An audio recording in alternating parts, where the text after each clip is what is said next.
Buenas noches para todos mis hermanos de la renovación carismática de todo el país. Me han pedido el tema sobre la comunidad don del Espíritu Santo. Y quisiera iniciar esta enseñanza recordando que Dios es comunidad y que las tres divinas personas han actuado a lo largo de la historia desde la creación, pasando por la historia de salvación hasta la parusía, en conjunto, en comunidad, en comunión. Nosotros nacemos en el seno de una familia, donde tenemos la primera experiencia de comunidad. Cuando adquirimos uso de razón, comprendemos la acción del bien y del mal en nuestras vidas. Y así también la acción poderosa del Espíritu Santo, alma de la comunidad. La vida en comunidad es esencial para todo ser humano y para su existencia. Nadie puede vivir solo. Tenemos la necesidad de vivir en grupos. Nacemos a la vida en una comunidad familiar y gracias a ella desarrollamos nuestras potencialidades como seres humanos. Es en la comunidad donde nosotros adquirimos nuestra personalidad, tomamos conciencia del mundo y de todo lo que nos rodea. En la vida de la comunidad formamos y adquirimos el sentido de conciencia mismo personal y comunitario.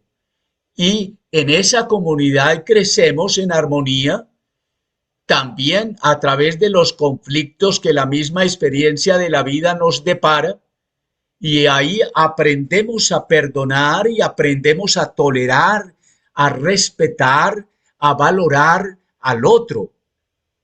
El cuerpo humano, como nos dice San Pablo, tiene muchas partes, pero las muchas partes forman un solo cuerpo. Lo mismo sucede con el cuerpo de Cristo.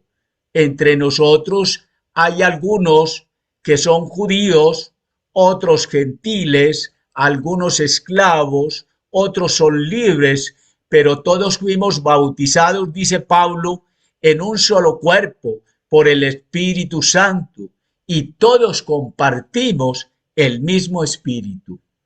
Primera carta de los Corintios, capítulo 12, versículo 12 al 13. Los primeros cristianos entendieron que su nueva vida fue el llamado a vivir en comunidad para compartir buenas noticias al mundo. Primera de Corintios 7, 17, 24. Pero también lo tenemos en Hechos de los Apóstoles 2:42 y 4:32, cuando nos dice que se reunían para compartir esa fraternidad entre ellos, compartir la palabra, para compartir la Eucaristía o la fracción del pan, que no había ningún necesitado entre ellos porque todos los bienes eran compartidos en la comunidad. El Evangelio de San Mateo en el capítulo 13, versículo 24 al 43. Nosotros encontramos la parábola del trigo y la cizaña, que en estos días, la semana pasada, nosotros profundizamos en el ciclo litúrgico. Se nos invita a tener paciencia, a dejar crecer. Dios ve el corazón y Él hará justicia en su momento. Mientras tanto, nos debemos enfocar ante todo en dar fruto como el trigo, en amor, en verdad, en fidelidad. Y cuando estemos rodeados aún de cizaña, aún de maldad, en las otras realidades, tenemos nosotros que enfocarnos en dar los frutos. El dinero, la vanidad, las habladurías dividen a la comunidad. Pero el Espíritu Santo siempre viene con su fuerza para salvarnos de esta mundanidad o espíritu del mundo como el peor mal que puede afectar a la Iglesia y a los mismos creyentes.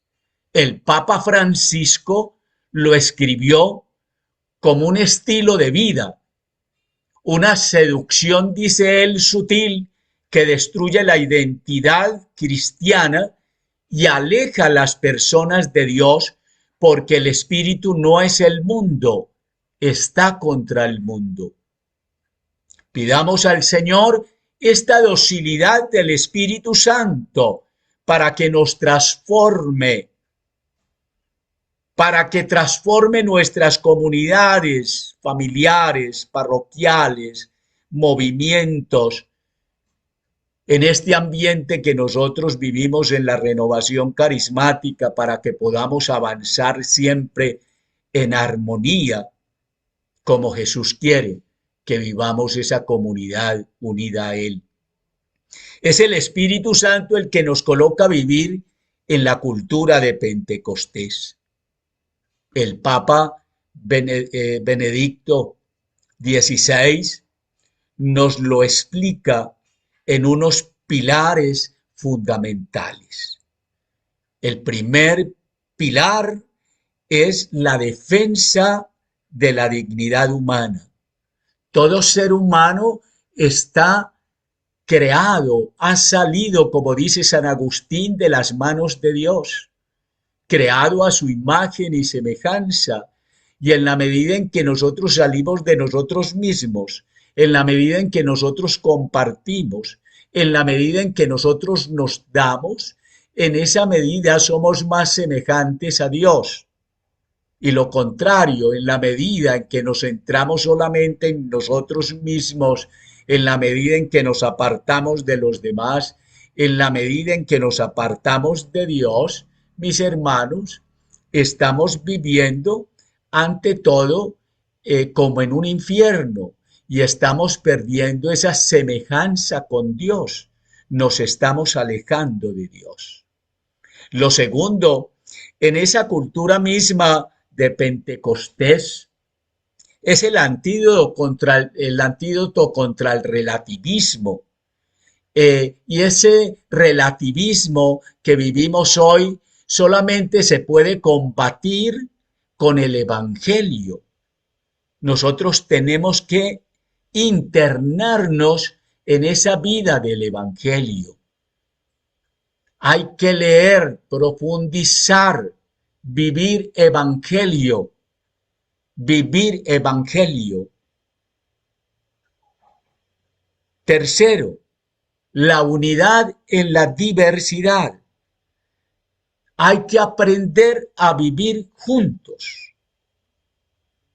Hoy vivimos en la sociedad en familias disfuncionales. ¿Qué tan difícil hoy es vivir en comunidad? Aún en familias de sangre. Tenemos que volver a ese sentido comunitario, a saber que en la casa, si estamos 3 y somos 5, somos corresponsables unos de otros, a saber que no podemos vivir como islas, a saber que nuestra vida tiene una referencia con los demás. No somos ermitaños que vivimos por allá en una montaña solos. No, hay que aprender a vivir. Y hay que aprender, diría yo, a hacernos la vida posible y hacerle la vida posible a los demás, aún en este contexto espiritual de la renovación carismática. Uno ve, digamos, todos esos enfrentamientos en comunidades, en pequeñas comunidades, luchando por el arribismo, luchando por el éxito, luchando por ser reconocido, y eso divide las comunidades. Y le hacemos la vida imposible a un montón de gente y la gente se interroga y dice si estos son los que viven en Dios, si estos son los que dicen, ¿sí?, que aman a Dios, que han experimentado a Dios y viven de esa manera, ¿sí? ¿Qué esperanzas? Cuarto, La renovación guiada por el Espíritu Santo, mediante el juego del amor de Dios, el cual consume la corrupción y sana las relaciones humanas. En la medida en que nosotros experimentamos ese amor de Dios, mis hermanos, en esa medida nuestra vida cambia. Y por eso Monseñor Uribe decía que lo más importante en la vida cristiana era experimentar ese amor de Dios. Ese amor de Dios no es una mera doctrina o una filosofía. Ese amor de Dios es una experiencia de encuentro que nos lleva a nosotros a experimentar esa gracia de Dios y con la fuerza del Espíritu Santo nos lleva a nosotros a cambiar de actitud, mis hermanos, a cambiar de actitud. La comunión en Cristo está por encima de todas las diferencias culturales, por encima de todas las sensibilidades espirituales, por encima de cualquier forma subjetiva de entender la experiencia cristiana. Las diversas sensibilidades y orientaciones del pensamiento jamás deben convertirse en ocasión para proveer y reivindicaciones, resentimientos, ni luchas de poder, sino que deben conducirse hacia esa unidad en la diversidad que es la propia Iglesia Católica en toda su dimensión. Nosotros tenemos que aportar en las comunidades, aportar unidad y comunión. Y eso lo hacemos en la medida en que estamos dejándonos conducir por la acción poderosa del Espíritu Santo, que es como una gran corriente que todo lo envuelve.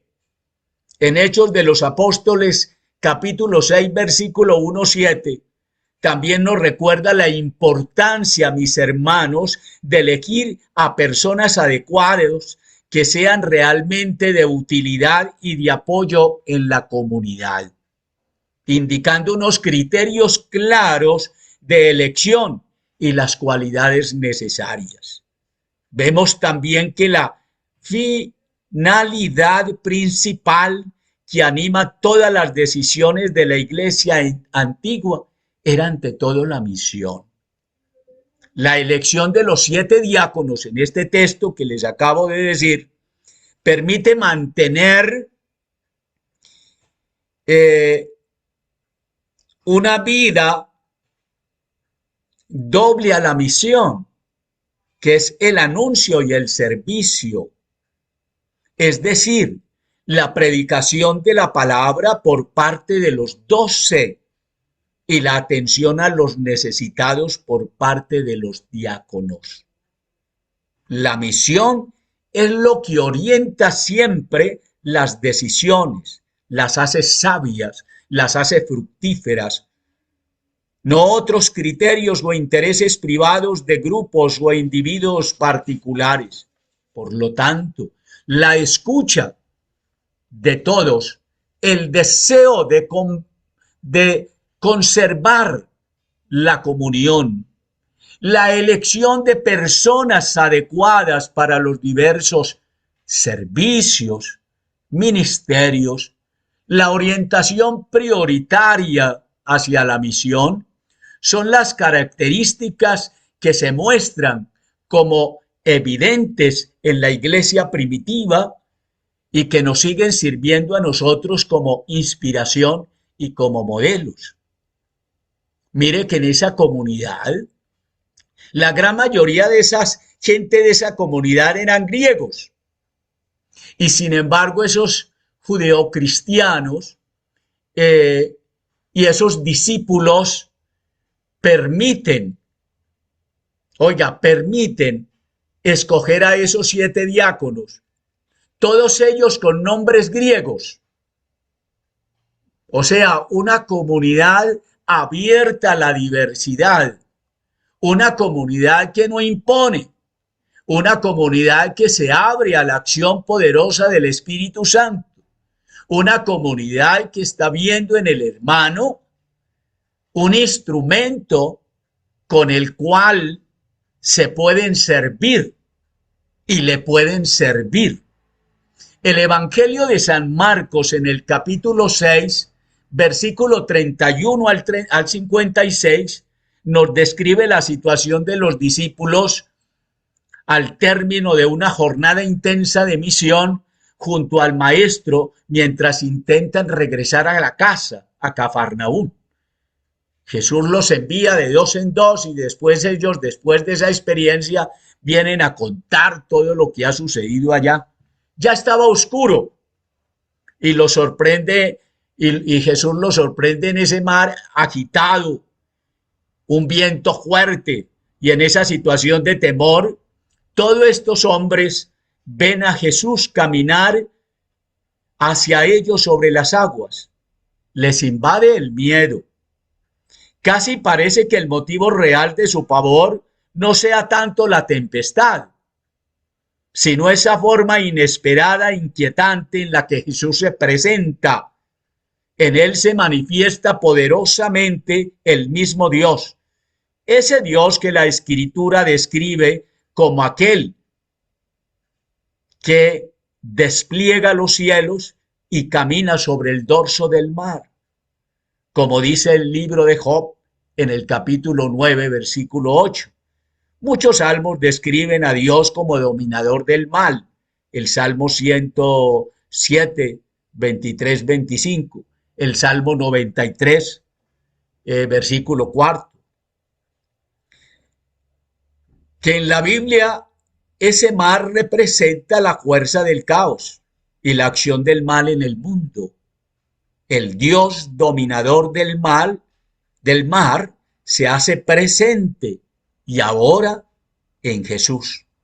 En él se manifiesta el Dios del Éxodo, que abre un camino salvador para el pueblo a través del mar. Y eso da pavor.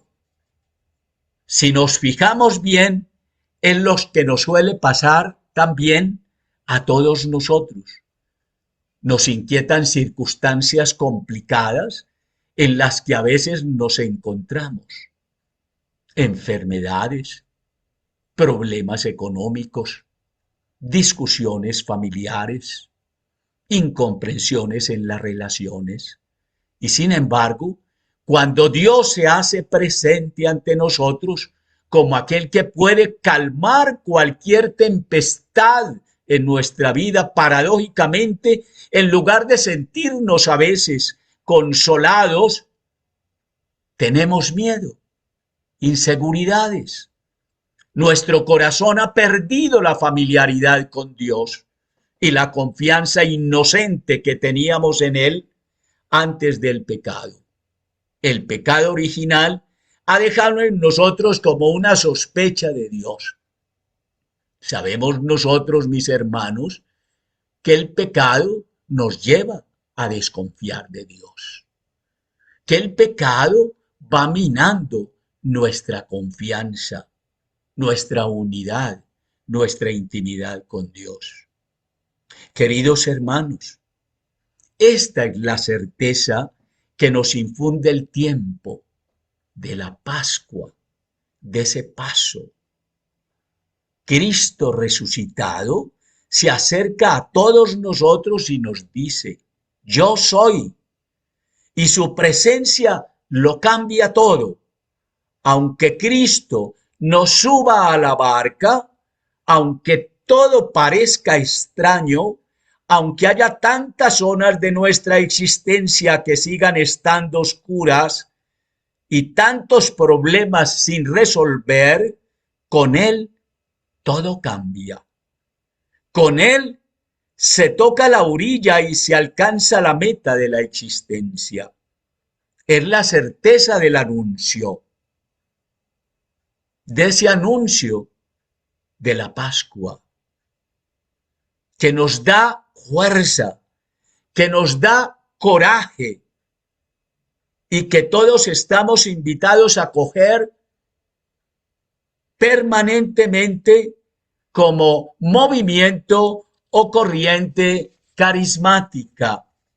La certeza de Cristo, la presencia del mismo Cristo que vive en la iglesia, que es la cabeza de la iglesia, nos permite superar cualquier noche oscura, cualquier oleaje, cualquier viento en contra, incluso lo que experimentamos a veces como comunidad cristiana.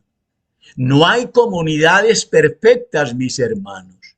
La única comunidad perfecta es la Santísima Trinidad. Nosotros en las comunidades, en esas comunidades carismáticas, vuelvo y digo, tenemos dificultades. Pero tenemos que partir también de nosotros, salir de nosotros. Los ánimos, por tanto, a elevar siempre la mirada a Cristo, a confiar en Cristo, a invocarlo en todos los momentos de prueba en la comunidad, a permanecer fieles y anclados a la barca de la iglesia que Él guía y que nos lleva siempre a ese proceso de salvación. La comunión es el don más bello que el Espíritu Santo ha dado a la iglesia, mis hermanos. Qué hermoso es vivir en comunidad.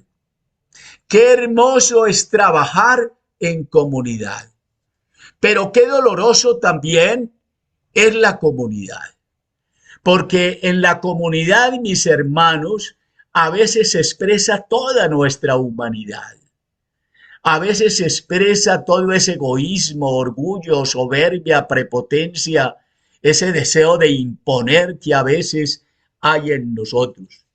Y por eso, hermanos, para que la comunidad sea un don del Espíritu Santo, tenemos que vivir esa verdadera efusión, como decía Monseñor Alfonso Uribe Caramillo, sentir cada día que somos renovados y transformados por esa acción poderosa del Espíritu Santo.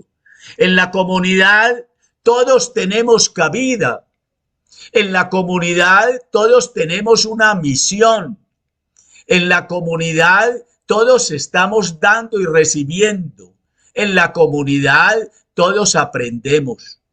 Nunca estamos hechos, mis hermanos.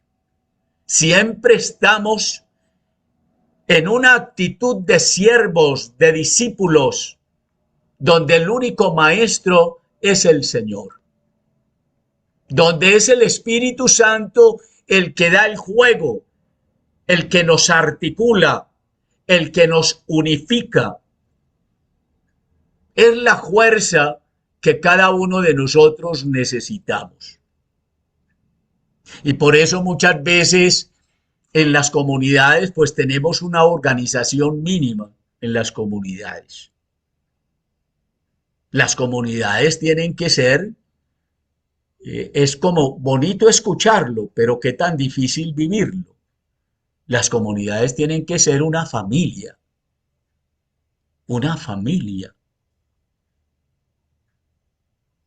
donde todos se sientan bienvenidos, donde todos nos sintamos integrados.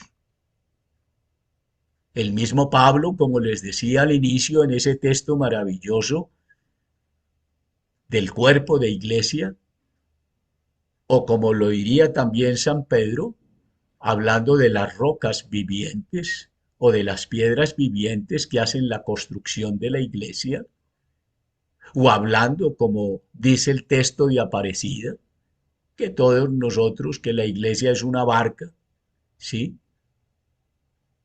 Donde la vela, el viento y la fuerza es llevada por la acción poderosa del Espíritu Santo.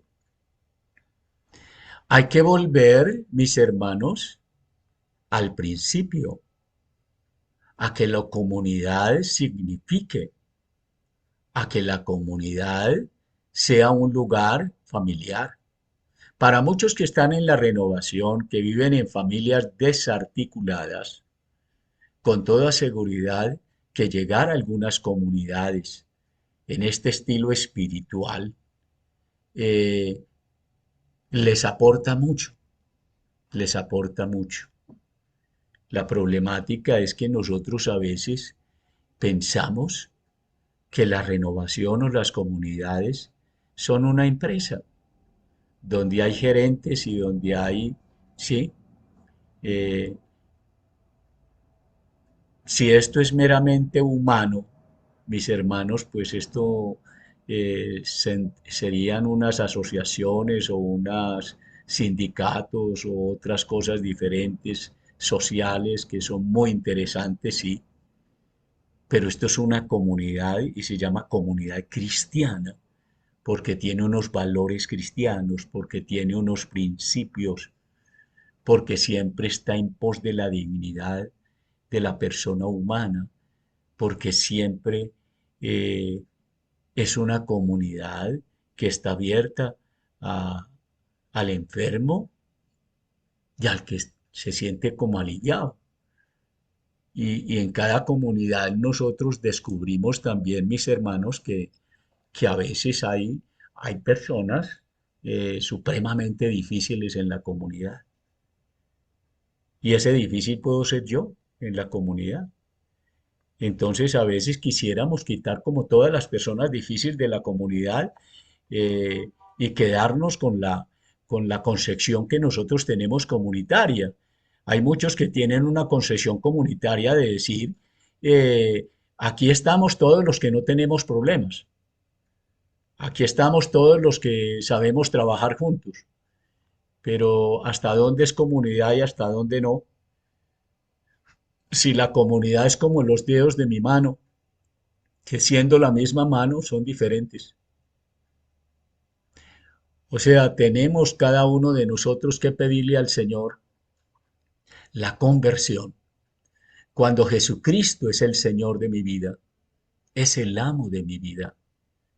Cuando yo soy conducido por la acción poderosa del Divino Espíritu Santo e insertado en una comunidad, mis hermanos, viviendo un Pentecostés diario y permanente, es el ámbito donde yo debo estar y donde yo debo recibir y aportar. Pero si yo estoy alejado de todas esas realidades, mis hermanos, si yo concibo la comunidad a mi manera,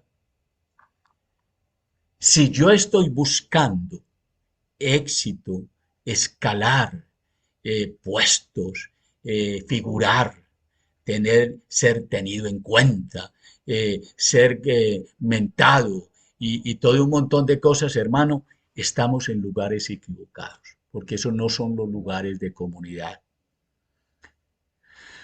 Cerremos nuestros ojos en este momento, Señor Jesús, derrama tu gracia, tu bendición, el poder de tu divina misericordia, Señor, sobre todos nosotros, sobre esta gran comunidad de la Iglesia, pero ante todo en este ambiente de la renovación carismática.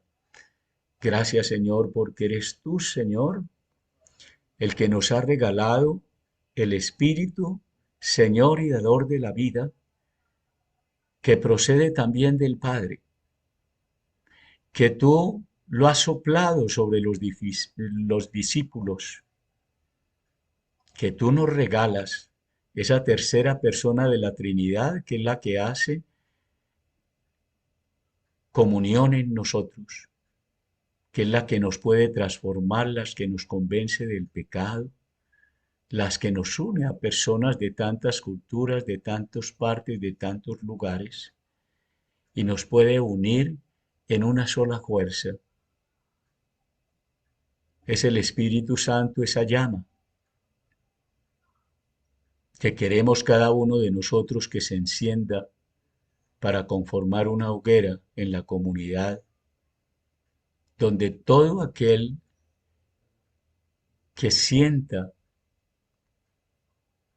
la ausencia, el dolor, el miedo, el frío interior, se pueda acercar y pueda beber de esa llama. Regálanos, Señor, el de ser testimonios, el de ser luz en medio de la oscuridad. Tú has dicho, Señor, a tus discípulos en el capítulo 13 de Juan, El que quiera ser el primero, que se haga el último y el servidor de todos. Tú cuando les has lavado los pies, te has colocado de pie, y les ha dicho a los discípulos, ¿sabéis lo que yo he hecho? Hacedlo vosotros con los demás.